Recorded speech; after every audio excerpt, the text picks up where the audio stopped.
Alrighty, welcome back everyone. We just talked about some slogans of the 2024 contenders heading into the offseason and into the 2024 season. And now it's time for a Hot Take Thursday. And stick with me here for a second because I understand that this take is a little bit out there and definitely some points go in DeBoer's direction. So let me get through my whole spiel here. But this one was really tough. Both these guys are going through a ton of hurdles early on in their career, whether it's roster turnover or staff turnover or what have you. It's just been insane the amount of people walking in and out of those respective programs. I just think Sherrone Moore is fighting a little bit tougher of a battle right now than Kalen DeBoer is. So let's start with the guy that they're taking over for. That is a point Kalen DeBoer by a million miles. There is no one, there's not a soul on earth that is harder to take over for than Nick Saban. He is college football in a lot of ways. He already has been for the last decade. So that is firmly in Kalen DeBoer's direction. There's no question about that. Both have had significant staff turnover even after they hired their staff. So, but the big difference by the way that they had to hire their staff and fill it out was DeBoer was coming from another job as a head coach. He was coming from Washington, where a ton of guys were going to follow him. Ryan Grubb ended up following him and then finding his way to the NFL. So he had to replace him, but he got to replace him with a guy that was already on campus in Nick Sheridan. So there's a little bit more of an ability to navigate these coaching changes and all of the craziness that goes into building out a staff when you have a staff that is essentially right there in Seattle that you won't be able to pull all of them down, but a good bit of them came down with them, especially on the offensive side of the ball. So it made it a little easier from that point of view. And also, it's one of those things where when you have Nick Saban in the room, he has a lot of connections. He can get the message out there. If you need a defensive coordinator, he can get the message out to Kane Womack and make sure all of that is in set. So I think having Nick Saban in that picture, being coming from another head coaching position where he had guys to choose from and that he was very close with already, definitely helps him. On the flip side, Michigan had to replace, obviously, their head coach and Jim Harbaugh, but also Jay Harbaugh found his way to Seattle. Jesse Minter, Mike Elston, the D-line coach, this strength and conditioning coach, Ben Herbert, which is a huge part of this program, all found their way to LA with Jim Harbaugh. So that's a ton of heavy lifting. He also hired a D-line coach in Greg Scruggs, who has now resigned after he was arrested for drunk driving. So yet another hurdle for him to go to jump over in this building out his staff period. And it's been a really, really tough period for Sherrone Moore. I think he's handled it incredibly well with all of the things happened. Obviously, the hire of Tony Alford as the running back coach, in my opinion, is one of the best hires in all of college football this cycle. So he's done a really good job, but the amount of hurdles he's had to jump over is just insane, to be totally honest. And then roster turnover is really where I think Sherrone Moore's hurdles kind of separate from DeBoer's. I fully understand that Kalen DeBoer had tons of guys go into the portal and tons of guys find their way out of the program, including someone like Caleb Downs, who is absolutely huge, as we've talked about. But if you look at the roster today, the foundation is still very solid, if I'm being totally honest. There's still the building block pieces that you absolutely need to have a good team. Like, the offensive line is going to be good pretty much across the board. They brought in Parker Brailsworth to be their new center. They're likely getting Caden Proctor back to be one of their tackle positions. So losing J.C. Latham is absolutely huge, and they're going to need to replace him. But tons of guys across that offensive line that are going to be solid. Getting Jalen Milroe back cannot be understated. Having a quarterback that has been in those situations before, has been to a playoff, is tough as nails, is something that is super important. And then you look across the defense, and there is tons of experience and really, more than anything, tons of leaders. When you look at the linebacker duo they have in Jahad Campbell and Deontay Lawson, when you look at Malachi Moore in the back end, even keeping a coach like Eddie Reese at the D-line coach position, all of that is super important for a team. and keeping them at least at the standard or around the standard that Bama has set over the last couple of years. Having those guys in the room is absolutely huge.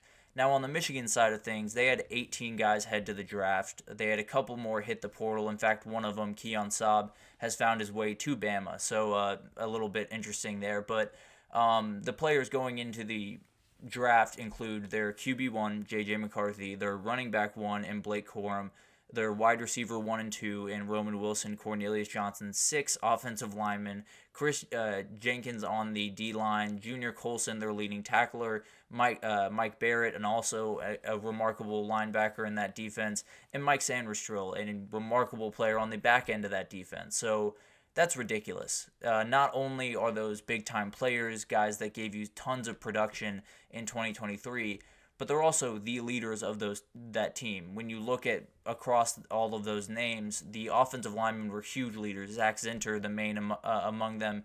Blake Corum was, in my opinion, the emotional leader for that team. Junior Colson was huge. Mike Sandristrell was Michigan into a bottle. He was essentially a personified form of Jim Harbaugh's Michigan. So I think all of those guys walking out the door makes it really hard not only to replace that production, but to replace that energy, to replace that leadership. It's something that we talked about with their spring game.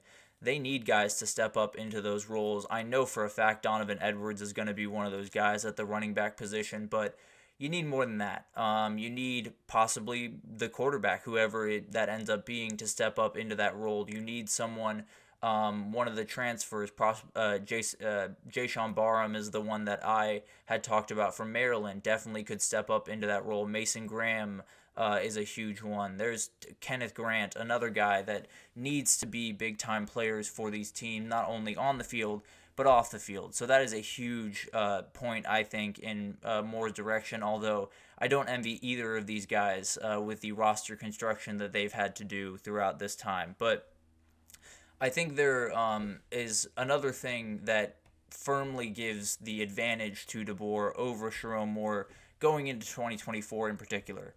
And it's very clear. It's just he's done this before. He's been a head coach. And obviously being a head coach at Washington is a little bit different than being the head coach of Alabama. There's no two ways about that. But knowing how you like to go about business, knowing how you want practices to flow, knowing how you want your players to rehabilitate, how you want everything to kind of go in your program is a huge benefit. And it's not something that you ever get to really do as a coordinator or as a position coach like Sherrone Moore has been. So it's not that I don't trust Sherrone Moore to get that in place very quickly, and obviously he had a great guy to learn from in Jim Harbaugh, but right now DeBoer has a very clear path for what he wants his program to look like. Sherrone Moore probably still kind of piecing that together as he goes, so it'll be very interesting to see, first of all, how he handles that, but also just what that looks like. Is it the Jim Harbaugh way of things, or is it